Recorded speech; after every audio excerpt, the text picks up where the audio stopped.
পিসিমা তুমি আবার এসো কিন্তু। আরে হ্যাঁ হ্যাঁ, আসবো আসবো। কিন্তু পিসিমা তো চলে গেল, পয়সা দিয়ে গেল না, এখন কি করি? যাই পেছন পেছন যাই। পিসিমা আবার এসো কিন্তু। হ্যাঁ রে বাবা, আসবো আসবো। কিন্তু চলে গেল, পয়সা তো দিয়ে গেল না। আমার মনে হচ্ছে আমি কিছু ভুলে গেছি। হ্যাঁ, ওকে পয়সা দিতে ভুলে গেছি। যাই 50টা টাকা দিয়ে আসি।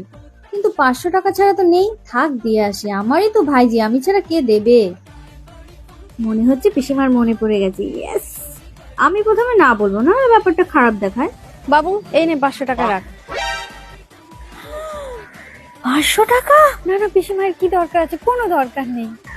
ঠিক আছে, তুই আমার 500 টাকা বাঁচিয়ে দিলি, তুই কি ভালো মেয়ে রে। আরে পিসিমা, এর কি দরকার ছিল? আরে পিসিমা, এর কি দরকার ছিল? এমনিতে আমি বলছিলাম না, এমনি দে।